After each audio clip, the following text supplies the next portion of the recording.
आज की वीडियो में हम पढ़ेंगे डकवर्थ लेवी-स्टोन मेथड के बारे में।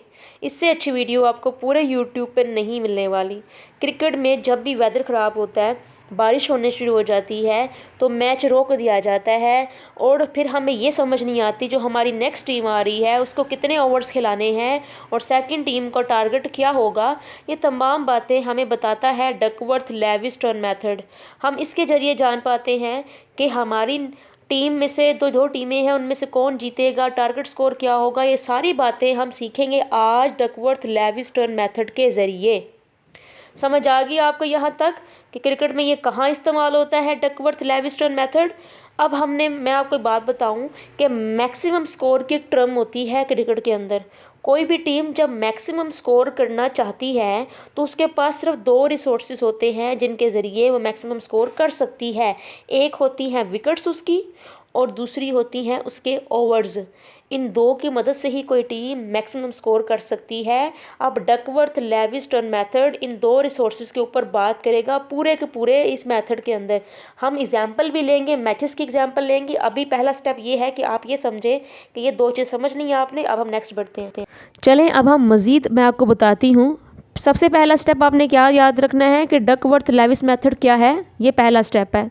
दूसरा स्टेप आपने ये याद रखना है कि रिसोर्सेज क्या होते हैं, कौन कौन से रिसोर्सेज होते हैं। ये पहले दो स्टेप हो गए। थर्ड स्टेप जो हमारा है वो ये है कि आपने एक फार्मूला है जिसको याद कर लेना, रट लेना है। ये फार्मूला है S × R2/R1। ये फार्मूला इस्तेमाल होगा मैचेस में जब हम हल करेंगे वीडियो के बाद में। ये जो वीडियो के लास्ट में हम कुछ मसाले हैं, एग्जाम्पल्स हैं जिनको हल करेंगे। अब यहाँ तक तो आपको समझ आ गई। अब इसमें S का मतलब क्या है, R2 का मतलब क्या है, R1 का मतलब क्या है, ये भी मैं आपको बताऊँगी। ठीक है। अब यहाँ पे जब कोई टीम पहली बारी लेती है, पहली इनिंग खेलती है, उसका जो फाइनल स्कोर होता है वो S होता है, याद रखना है आपने। ठीक है। वनडे इंटरनेशनल क्रिकेट में डकवर्थ लेविस मेथड तब तक नहीं लगता जब तक कोई टीम 20 ओवर्स नहीं खेल लेती, पहली वाली टीम। ठीक है। तो पहली वाली टीम का जो फाइनल स्कोर होता है वो S होता है।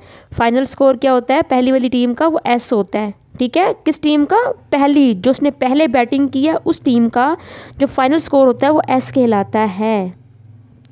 उसके बाद जो R2 है वो रिसोर्सेज हैं, सेकंड टीम के रिसोर्सेज होते हैं, वो R2 कहलाते हैं। जो टीम सेकंड नंबर बैटिंग करने आती है उसके पास कितने रिसोर्सेज थे उसको हम R2 कहते हैं। कितनी विकेट्स थी, कितने ओवर्स थे, इसको हम R2 कहेंगे। R1 होता है कि जो रिसोर्सेज पहली टीम के पास हैं उसको हम R1 कहेंगे। ये है इनका मतलब। तो ये हमारे पास थर्ड स्टेप है जिसको अच्छे से जान लो आप लोग। और इस स्टेप को, ये क्या कौन स्टेप है? थर्ड स्टेप है। तो मैंने आपको 1 2 3 तीन स्टेप पढ़ाइए। अब आपको आधी स्टोरी समझ आ चुकी है। अब नेक्स्ट हम पढ़ते हैं चौथे स्टेप की। हमारा चौथा स्टेप क्या है? हमारा चौथा स्टेप है टेबल डाउनलोड करना। एक टेबल होता है जो इस फार्मूले में इस्तेमाल होता है, इसको हम डकवर्थ लेविस प्रेडिक्शन टेबल कहते हैं, जो हम बताता है हमें कि परसेंटेज में कितने रिसोर्सेज अवेलेबल हैं। ये टेबल आपको नेट से आसानी डाउनलोड आप कर लोगे। आपने इतना लिखना है डकवर्थ लेविस टेबल, तो वो आपको मिल जाएगा। वनडे का अलहदा होता है, T20 का अलहदा होता है। पांचवी बात जो आपने याद रखनी है कि कोई मैच जब इंटरप्टेड होता है तो वो शुरू में होता है, मिडल में हो रहा है या at the last of inning में हो रहा है। हर मैच इंटरप्टेड या तो बारिश शुरू में हो जाती है मैच के, या तो मैच के मिड में जाके बारिश स्टार्ट होती है, या तो मैच के लास्ट में स्टार्ट होती है। तो इस तरह से डिपेंड करता है कि बारिश कब हुई, उस लिहाज से हम फार्मूले को इस्तेमाल करेंगे। चले आए एग्जाम्पल्स हम लेते हैं। हमारी एग्जाम्पल नंबर ये है कि पाकिस्तान वर्सेस इंडिया का मैच चल रहा है। ठीक है। अब पाकिस्तान इंडिया का मैच चल रहा था, वनडे इंटरनेशनल मैच था। हमें पता है इसके 50 ओवर्स होते हैं, ऐसा ही है ना, 50 ओवर थे। लेकिन बारिश होने शुरू हो गई, अभी मैच स्टार्ट भी नहीं हुआ। मैच से 5 मिनट 10 मिनट पहले ही बारिश स्टार्ट हो गई और ये बारिश इतनी लंबी गई, घंटा हो गया बारिश होती रही। अब मैच का ड्यूरेशन जो है ना वो कम हो गया, क्योंकि अभी मैच शुरू ही नहीं हुआ था, पहले ही बारिश होने लगी तो मैच का ड्यूरेशन कम हो गया। 1 घंटा बारिश होती रही तो मैनेजमेंट ने कहा कि भाई 30 ओवर्स कर दो, 50 ओवर्स का मैच रहने दो। तो अब क्या हो गया, दोनों टीम्स के जो ओवर्स हैं वो हमने 30 ओवर्स कर दिए। अब जो दोनों टीम के रिसोर्सेज हैं वो हम देख लेते हैं कि खेलने के लिए दोनों टीम के पास क्या रिसोर्सेज हैं। दोनों टीम के पास 30 ओवर्स हैं, ठीक है, और 10 विकेट्स हैं। ऐसा ही है ना, पाकिस्तान के पास भी 30 ओवर 10 विकेट्स हैं, इंडिया के पास 30 ओवर्स और 10 विकेट है। इसका मतलब है कि रिसोर्सेज 1 और रिसोर्सेज 2 यानी दोनों टीम के रिसोर्सेज, टीम 1 के रिसोर्सेज टीम 2 के रिसोर्सेज इक्वल हैं, कोई डिफरेंस नहीं है। दोनों की विकेट्स बराबर, दोनों के ओवर्स बराबर, दोनों को स्कोर करने के लिए रिसोर्सेज इक्वल मिले हैं। जब भी रिसोर्सेज इक्वल होते हैं, याद रखिएगा, जब भी रिसोर्सेज इक्वल होते हैं डकवर्थ लेविस्टन मेथड यूज़ नहीं होता। जिस मैच में भी रिसोर्सेज अगर सेम हुए हैं तो हम डकवर्थ लेविस मेथड का यूज़ नहीं करेंगे, ठीक है। लेकिन इसका यूज़ होएगा आगे जाके, कहाँ कहाँ होगा मैं बताती हूँ। अभी तो रिसोर्सेज सेम थे, इसका इस्तेमाल नहीं हुआ क्योंकि रिसोर्सेज इक्वल थे। अगर ऐसा हो कि रिसोर्सेज इक्वल ना हो, किसी टीम को ज़्यादा ओवर्स खेलने के लिए मिल जाएं और उसके बाद जब सेकंड टीम की बारी है तो बारिश होने लगे और उसके ओवर्स कम कर दिए जाएं, उसके रिसोर्सेज कम हो जाएं, तो फिर ये मेथड लगेगा। जब रिसोर्सेज ज़्यादा होंगे किसी एक टीम के तो ये डकवर्थ लेविस मेथड इस्तेमाल होगा और इसको इस्तेमाल हमें करना ज़रूर पड़ेगा। हम एग्जाम्पल पढ़ेंगे, आगे मैचेस करवाएंगे और पढ़ेंगे कैसे कैसे हमें इसे इस्तेमाल करना पड़ा। तो आई होप कि आपको यहाँ तक समझ आई कि जब रिसोर्स इक्वल नहीं होते तो डकवर्थ लेविस्टन मेथड को इस्तेमाल करके ही हम कोई ना कोई हल निकाल सकते हैं मैच का। तो अब हम एग्जांपल देख लेते हैं। अब हम एक और एग्जांपल लेते हैं। ऑस्ट्रेलिया और इंडिया का मैच है। ऑस्ट्रेलिया जो है पहले बैटिंग करने आती है और अपने 50 ओवर्स खेल लेती है। अभी कोई रेन रून का नामो निशान भी नहीं है और ऑस्ट्रेलिया जो है वो 250 रन्स बना लेती है। इसका मतलब ये है कि ऑस्ट्रेलिया ने 50 के 50 ओवर्स खेले और 10 की 10 विकेट्स इस्तेमाल की अपनी। इसके पास रिसोर्सेज 100% थे। लेकिन जैसे इंडिया खेलने आती है तो बारिश स्टार्ट हो जाती है और मैच का ड्यूरेशन जो है वो कम होने शुरू हो जाता है। तो जो हमारी मैनेजमेंट है मैच की वो डिसाइड करती है कि इंडिया का जो ओवर्स हैं वो कम करवाएं क्योंकि अब दिन बहुत थोड़ा रह गया और मैच भी करवाना है। तो इंडिया को ना 45 ओवर्स खेलने का मौका दिया जाता है। अब यहाँ मसला बन चुका है, इंडिया के रिसोर्सेज कम हो गए, 45 ओवर्स और रेन जो है वो बारिश हो रही है तो 45 ओवर्स इंडिया के कर दिए गए। अब हम अगर ऑस्ट्रेलिया की तरफ देखें, 50 के 50 ओवर इस्तेमाल की, 100% अपना उसने इस्तेमाल किया रिसोर्सेज। जब ऑस्ट्रेलिया को जब मिले थे तो 50 के 50 ओवर्स मिले थे और 10 की 10 विकेट्स मिली थी। उसने उन सब का इस्तेमाल करके 250 रन्स बनाए, 100% रिसोर्स इस्तेमाल किए। अब आपको यहाँ एक टेबल दिख रहा होगा, अगर कि कोई टीम अपने 50 के 50 ओवर इस्तेमाल करती है, साथ में 10 और 10 विकेट्स भी अपनी सारी इस्तेमाल करती है और फिर तो उसको हम 100% रिसोर्सेज कहते हैं कि ऑस्ट्रेलिया को तो 100% रिसोर्सेज मिले थे ना स्कोर करने के लिए, लेकिन इंडिया को 45 ओवर्स मिल रहे हैं स्कोर करने के लिए और 10 विकेट्स मिल रही हैं। तो अगर हम टेबल में देखें कि अगर किसी टीम के पास 45 ओवर्स हों और 10 विकेट्स हों तो उसका जो परसेंटेज बनती है रिसोर्सेज की वो क्या बनती है, इसके लिए हमें टेबल डाउनलोड करना पड़ेगा और टेबल में देखना पड़ेगा। आपको दिख रहा है यहाँ पे 45 ओवर्स हैं और 10 विकेट्स हैं, अभी कोई विकेट लॉस्ट नहीं हुई, 0 विकेट लॉस्ट हुई है और 45 ओवर रिमेनिंग है, तो 95% बनता है परसेंटेज रेशियो ऑफ रिसोर्सेज की। टेबल से देखते हैं हम परसेंटेज रेशियो टेबल की, तो आपको टेबल इस्तेमाल करना भी यार कोई मुश्किल नहीं है। तो यहाँ पे हमारे पास अब हमने देखना है इंडिया का टारगेट क्या होगा। हमें पता है कि इंडिया को कम ओवर मिले हैं तो उसका टारगेट क्या होगा। ऑस्ट्रेलिया ने तो अपने 100% रिसोर्स इस्तेमाल करके 250 रन बनाए, लेकिन इंडिया क्या करेगा, इसके लिए हमें फार्मूले की हेल्प चाहिए, जो कि हमारा ये फार्मूला है जिससे हम ये जान पाएंगे कि इंडिया जो है 45 ओवर्स को इस्तेमाल करते हुए इसका टारगेट क्या होना चाहिए। ये हम देखते हैं। एस क्या था, पहली टीम का फाइनल स्कोर, जो कि हमारे पास 250 रन हैं, ठीक है। उसके बाद हमारे पास R2 है, रिसोर्सेज हैं सेकंड टीम के, तो इंडिया के रिसोर्सेज कितने हैं 95%। तो हम यहाँ पे लिखते हैं कि सेकंड टीम के रिसोर्सेज जो हैं वो R2 कहलाते हैं, तो इसलिए R2 जो हमारे पास है वो है 95%, ठीक है। और R1 जो हमारे पास है वो फर्स्ट टीम के रिसोर्सेज जो होते हैं वो R1 होते हैं, वो 100% है, ठीक है। तो इस तरह से दोनों टीम के पास कितने कितने रिसोर्सेज थे वो हमने लिख दिए स्कोर करने के लिए। अब हमने फार्मूले के अंदर ये सारे लगाकर हम देखते हैं हमारे पास क्या रिज़ल्ट निकलता है जब हम इस फार्मूले को सॉल्व करते हैं। तो यहाँ पे हम इसको सॉल्व करने लगे हैं। यहाँ पे हमारे पास जो है ये हमने दोबारा से फार्मूला लिखा है, ठीक है। और मुझे याद आया कि यहाँ मल्टीप्लाई का निशान आना है, तो इधर मल्टीप्लाई का निशान डालते हैं और 250 multiply resources to second team के रिसोर्सेज और डिवाइडेड बाय फर्स्ट टीम के रिसोर्सेज। इस तरह से हम जब करेंगे तो हमारे पास जो रिज़ल्ट निकलेगा वो हम देखते हैं कि हमारे पास क्या रिज़ल्ट निकलता है। तो इसको सोल्व करने के बाद हमारे पास जो रिज़ल्ट आएगा वो 237 आएगा। तो अगर इंडिया 45 ओवर्स खेलने के बाद 237 स्कोर बना लेता है तो मैच जो है वो टाई हो जाएगा। लेकिन अगर इंडिया 238 रन बनाता है 238 रन बनाता है तो इंडिया मैच जीत जाएगा। तो ये हमने निकाला है वो टारगेट जो इंडिया को मिलना चाहिए अकॉर्डिंग टू द इंडिया के रिसोर्सेज। आई होप कि आपको समझ आ रही है जो मैं समझाना चाह रही हूँ। अब हम एक और मिसाल लेते हैं। Middle of the match rain होने शुरू हो गई है, शुरू में नहीं हुई रेन, अब दरमियान में जाकर रेन स्टार्ट हो गई है। अब यहाँ पे इंग्लैंड वर्सेस पाकिस्तान है। फर्स्ट बैटिंग जो है वो इंग्लैंड करता है, ठीक है। इंग्लैंड कहता है मैं पहली बैटिंग कर लेता हूँ। तो यहाँ पे इंग्लैंड जो है वो 50 अपने स्टार्ट में जो है, आपको पता है जब इंग्लैंड बैटिंग करने आएगा तो उसके पास जो रिसोर्सेज होंगे वो तो 100% होंगे, ज़ाहिरी बात है। उसके पास 50 के 50 ओवर्स होंगे, उसके पास 10 की 10 विकेट्स होंगी। उसके बाद क्या होगा, जब मिड में मैच पहुंचता है तो मैच स्टॉप कर दिया जाता है क्योंकि बारिश होने शुरू हो गई, ठीक है। एग्जाम्पल है कि जब मैच मिड में पहुंचता है तो स्टॉप कर दिया जाता है क्योंकि बारिश होने शुरू हो गई। तो हमने देखना है किस टाइम पे मैच को स्टॉप किया गया, उस टाइम पे रिसोर्सेज क्या थे। उसके अलावा हमने ये भी देखना है कि जब मैच को दोबारा रिस्टार्ट किया गया तब हमारे पास रिसोर्सेज क्या थे।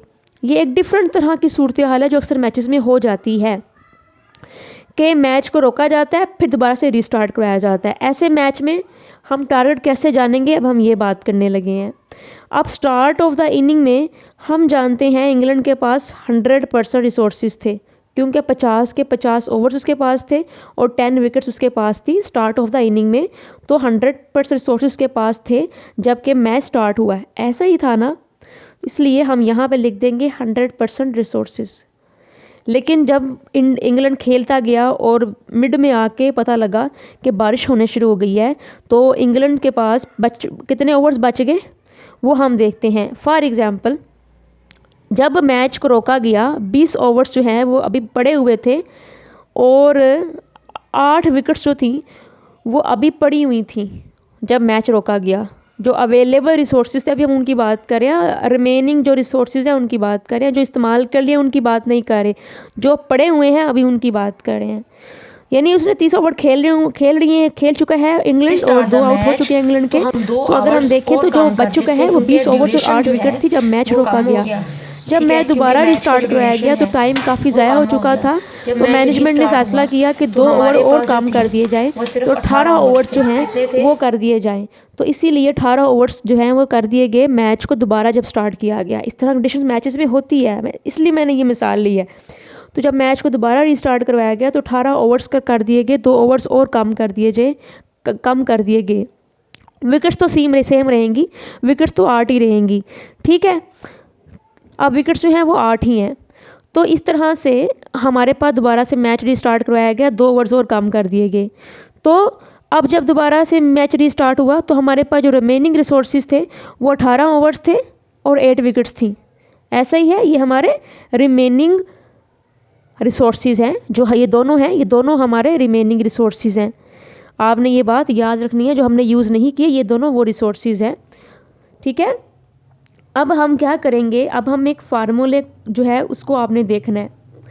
जो हमारे स्टार्टिंग रिसोर्सेज थे, स्टार्टिंग रिसोर्सेज, उसमें से माइनस कर देना है हमने उन रिसोर्सेज को जो कि उस टाइम हमारे पास जब मैच मिडल में स्टॉप हुआ, और उसमें से हमने प्लस कर देना है उन रिसोर्सेज को जो दोबारा से रिस्टार्ट हुआ मैच तब मिले, ठीक है। तो स्टार्ट में 100% रिसोर्सेज थे, उनमें से माइनस कर देना है 20 ओवर्स को और 8 विकेट्स को। ये कितने रिसोर्सेज बनेंगे टेबल में देखेंगे हम कि 20 ओवर्स और 8 विकेट्स अगर किसी के पास मौजूद हैं तो रिसोर्सेज कितने बनते हैं हम टेबल में देखेंगे। तो टेबल में अगर देखेंगे तो ये रिसोर्सेज होंगे 52.4%, ठीक है। टेबल में देख बता रही हूँ मैं। उसके बाद हम प्लस का निशान लगाएंगे और मैच जब रीस्टार्ट हुआ तब 18 ओवर थे, तो 18 ओवर और 8 विकेट किसी टीम के पास हों तो टेबल में रिसोर्सेज की जो परसेंटेज होती है 48.6% होती है। इस तरह से हमने इसको, चलिए मैं आपको दोबारा समझाती हूँ टेबल को दिखा के। 20 ओवर्स पड़े हुए हैं और सिर्फ 2 विकेट्स का नुकसान हुआ है, इसीलिए 52.4% जो है 52.4% जो है टेबल बता रहा है कि हमारे रिसोर्सेज जो हैं वो परसेंटेज में हमारे पास मौजूद हैं। मैंने टेबल को दिखाकर आपको बताया ताकि आपको मुश्किल ना हो टेबल देखते हुए। अगर 18 ओवर्स पड़े हुए हैं और 8 विकेट्स अभी, तो आप देखें कि टेबल में बता रहा है कि 48.6% रिसोर्सेज हमारे पास होंगे अगर 18 ओवर हैं और 8 विकेट्स पड़ी हुई हैं। तो अभी हमने रिसोर्सेज निकाल लिए हैं। शुरू में जो रिसोर्सेज मौजूद थे इंग्लैंड के पास, और मैच जब स्टॉप हुआ बारिश की वजह से, तब रिसोर्सेज कितने थे 42.4%। उसको माइनस कर देना है और उसके बाद प्लस कर देना है। जब दोबारा से मैच स्टार्ट हुआ तब रिसोर्सेज क्या थे 48.6%। ये तब होगा जब मैच मिड में आकर स्टॉप हो और फिर से रीस्टार्ट हो, ये तब का फार्मूला है। अभी हम ये देख रहे हैं कि इंग्लैंड ने तो अपने 100% रिसोर्सेज इस्तेमाल किए और 280 रन्स बनाए, लेकिन पाकिस्तान ने सिर्फ 96% रिसोर्सेज इस्तेमाल करने के लिए पाकिस्तान को मिले, 100% नहीं, ओनली 96%। और इसमें जो पाकिस्तान को रिसोर्सेज मिले 96%, इसमें पाकिस्तान ने फॉर एग्ज़ाम्पल 260 रन्स बना लिए। तो क्या पाकिस्तान जीत गया, हार गया, क्या हुआ? हमने ये देखना है कि अगर पाकिस्तान ने 270 रन्स बना भी लिए तो क्या पाकिस्तान जीता या हारा, हमने ये देखना है। पाकिस्तान के रिसोर्सेज तो 100% नहीं थे, लेकिन इंग्लैंड ने तो 100% रिसोर्सेज का इस्तेमाल किया। ऐसा ही है ना, इंग्लैंड ने तो 100% रिसोर्सेज का इस्तेमाल किया, लेकिन पाकिस्तान के रिसोर्सेज 96% थे बस। तो पाकिस्तान को कितना स्कोर करना चाहिए था जीतने के लिए? पाकिस्तान का टारगेट कितना बनता था? इसके लिए हम फार्मूले का इस्तेमाल करेंगे, वही फार्मूला जिसका इस्तेमाल हम करते आ रहे हैं। तो यहाँ पे हम लिखेंगे SR2 R1 और यहाँ पे इंग्लैंड आएगा, मैंने यहाँ ऑस्ट्रेलिया लिखा है, या इंग्लैंड आएगा। तो इंग्लैंड का जो स्कोर था वो हम जानते हैं 280 था और 100% रिसोर्सेज को इस्तेमाल किया था। रिसोर्स इस्तेमाल किए थे कितने परसेंट? 100%। और पाकिस्तान ने जो स्कोर बनाया फॉर एग्ज़ाम्पल वो बना लिया 270, ठीक है, और रिसोर्स इस्तेमाल किए 96%, ठीक है। तो अब पाकिस्तान जीता हारा क्या हुआ पाकिस्तान का, क्योंकि रिसोर्सेज तो बराबर नहीं थे पाकिस्तान के। तो हम यहाँ पे जो S है वो फर्स्ट टीम की जो बैटिंग होती है उसका जो स्कोर होता है फाइनल वो S होता है, तो वो 280 है। तो हम यहाँ 280 लिखते हैं। 280 को मल्टीप्लाई करते हैं हम, हमारा जो सेकंड टीम के रिसोर्सेज हैं। अभी मैं आपको यहाँ बता रही हूँ दोबारा से कि इंग्लैंड का ये स्कोर था, उसके रिसोर्सेज ये थे, पाकिस्तान का स्कोर ये था, उसके रिसोर्सेज ये थे। तो मैं दोबारा समझा रही थी आपको कि जो S होता है वो पहली वाली टीम का जो फाइनल स्कोर होता है उसको हम S कहते हैं फार्मूले में। आपको ये बता रही हूँ दोबारा से। तो फर्स्ट टीम का जो स्कोर होता है फाइनल उसको हम S कहते हैं फार्मूले में। तो वो हमारे पास क्या था 280 था, ठीक हो गया। अब तो आपको पक्का पक्का समझ आ चुका होगा। तो S की जगह हम क्या लिखेंगे 280 मल्टीप्लाई कर देंगे R2, वो कितना है 96%, ठीक है। जो सेकंड टीम है वो पाकिस्तान है और पाकिस्तान के रिसोर्सेज क्या थे 96%, और डिवाइड कर देंगे फर्स्ट टीम के रिसोर्सेज क्या थे 100%। इंग्लैंड ने तो 100% रिसोर्स इस्तेमाल किए हैं ना अपने। जब हम मोबाइल में, मैं आपको दिखाती हूँ कि मैंने किस तरह इसको सोल्व किया है। मैंने 280 लिखा, 280 को मैंने मल्टीप्लाई किया 96% से और उसके बाद मैंने डिवाइड कर दिया 100% से। तो मेरे पास पाकिस्तान का वो टारगेट आया जो पाकिस्तान को जीतने के लिए चाहिए, जो कि 268 है, जो कि टाई के लिए चाहिए, और जीतने के लिए 269 रन चाहिए जीतने के लिए। तो पाकिस्तान ने कितने रन्स बनाए थे 270, और टाई करने के लिए पाकिस्तान को चाहिए था 268 according to the resources of Pakistan. लेकिन पाकिस्तान जीत गया क्योंकि पाकिस्तान के 2 रन ज़्यादा हैं। 96% रिसोर्सेज में रहते हुए पाकिस्तान को बराबर करने के लिए ये टारगेट चाहिए था, लेकिन पाकिस्तान टारगेट 2 नंबर से ज़्यादा है, 2 नंबर से ज़्यादा है, इसलिए पाकिस्तान जो है वो जीत गया। 2 रन्स जो हैं वो पाकिस्तान के ज़्यादा थे। आई होप कि आपको समझ आ गई। इसको समझना इतना आसान नहीं था, मुझे पता है कि कितना टाइम लगा इसको समझने में, और मेरी कोशिश थी कि आपको भी ज़रूर समझाऊँ अच्छे से। अब हमने ये वाला भी देख लिया कि किस तरह से इस चीज़ को हल करना है। ये मेरी ज़िंदगी की सबसे मुश्किल तरीन समझाना था इस टॉपिक को, जो कि मैंने पूरी कोशिश की समझाने की। आई होप कि आपको ये वीडियो ने कुछ ना कुछ तो फ़ायदा दिया ही होगा। बहुत ज़्यादा फ़ायदा ना भी दिया हो, क्योंकि इसको समझने में टाइम लगता है। इसको बार बार समझना पड़ेगा आपको, टेबल को समझना पड़ेगा, टेबल को कैसे चेक करना है, कहाँ पे किस चीज़ को देखना है, रेशियो को कैसे देखना है। हर चीज़ को देखने के बाद फार्मूला कहाँ से कहाँ लगेगा, किसके पास कितने रिसोर्सेज हैं, कहाँ से माइनस करना है, ये थोड़ा प्रैक्टिस वाला काम है, लेकिन समझ ज़रूर आएगी अगर आप कोशिश करते रहोगे। चैनल को सब्सक्राइब आपने ज़रूर करना है, वीडियो को शेयर करना है अपने फ्रेंड्स के साथ। ओके जी।